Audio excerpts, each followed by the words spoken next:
ci dossier Adji Sarr Ousmane Sonko ñun jamono jooju dañoo nekkoon stage ñuy naan BAT santé ñu nekk fa stage di def li ñuy naan formation qualification d'emploi. Le 7 mars ci guddi ci la ñu jël si pour bind ñu ci liste bu ñu naan dañoo bon pour yóbbu ñëwaat suñu corps d'appartenance pour ñu exécuter ay mission. Léegi le 8 mars bi ñu demee ñu scindé ñu en 2 groupes. benn groupe bi nekk ci poste yi ñun ñu def li ñuy naan détachement d'intervention rapide armée ñu gën ko xam ci turu DIR. bi ñu ko defee ba ay 13h ñu jot ordre de mission bi nga xamante ne dafay constituer ñu yóbbu graille bi. mooy añu ñi nekk ci poste yi. ci 3 postes précis mooy poste Médine Technopole ak poste Thiaroye. bi ñu defee loolu ba pare au retour ñu jot beneen ordre de mission. muy ramassage des plats. ñu jógee poste Thiaroye def Technopole ñëw ba poste Médine bi ñu jógee poste Médine bi ñuy ñibbi ci la affaire bi am. c'est en pleine manifestation. bi ñëwee ba au niveau du rond-point Colobane à 30 mètres boobu foulement yi suñu kanam boobu ñoom ñi ngi doon subir ay tirs lacrymogènes. ñun ñu nekkoon ci kanam véhicule de première ligne. autant ñi avertir chef de mission bi boobu chef de mission bi doublé na. oto bi ci kanam dem pénétrer foule bi. léegi comme nous étions 2 véhicules en ordre de route mënuñ bàyyi kenn kiy replier wu.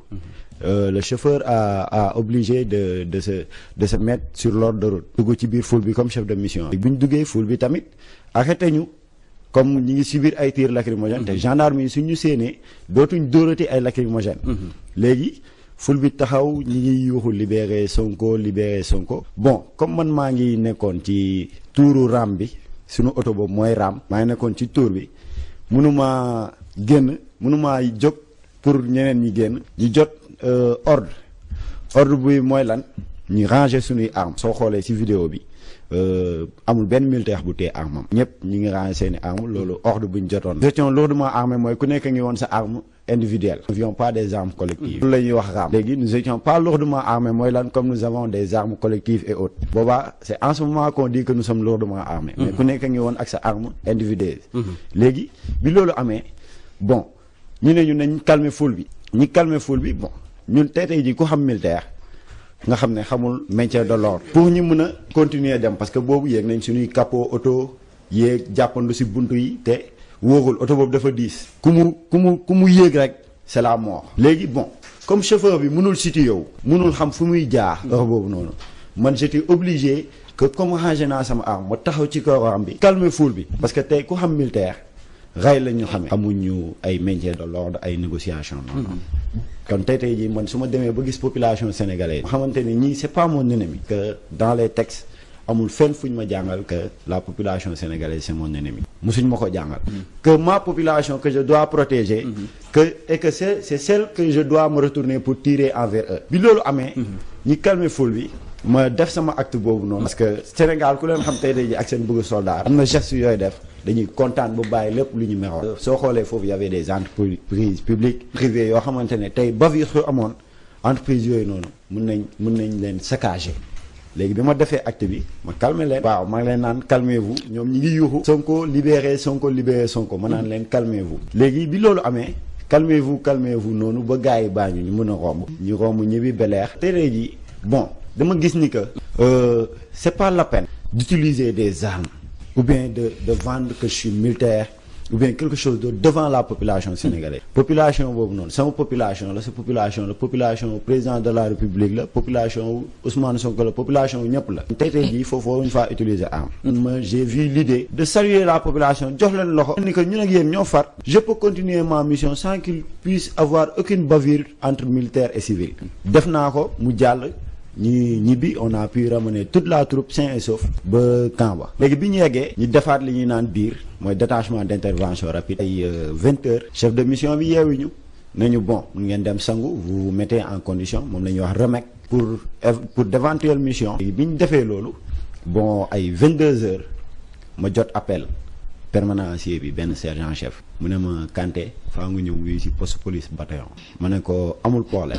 comme maa ngi ci corps de stage. ma dem wax ko caporal de semaine bi. ma def li ma yoon jàngal ma wax ko caporal de semaine bi mu permettre moo ma dem. ma demee ma répondre chef de mission bi mu affirmer ma ni que ay supérieur woo nañ ko punition baa ngi nii. ma war a dem tool parce qu'ils ont jugé ni que man samay acte dama doon fêter libération wu Ousmane Sonko.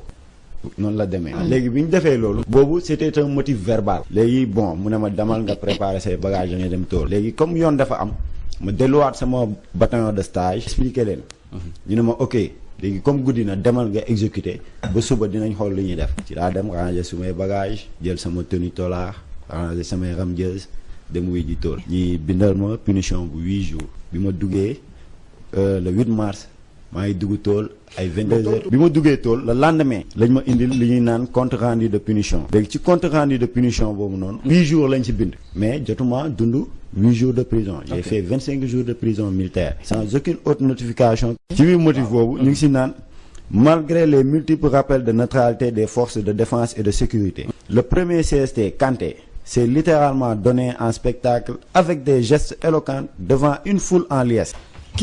Il a ainsi fait preuve de grande légèreté. Il a manqué de retenue pour éviter ces types de comportements qui sapent le renom des forces armées. Bon bi may def acte bi may àndaloon mission bu nekk day am chef de mission day am chef de bord day am ay chef de caisse maa ngi ci àndaloon benn sergent chef de mission amoon chef de bord benn caporal suñu oto ñun amoon na chef de bord benn caporal chef la woon moom moo nekkoon suñu chef de bord.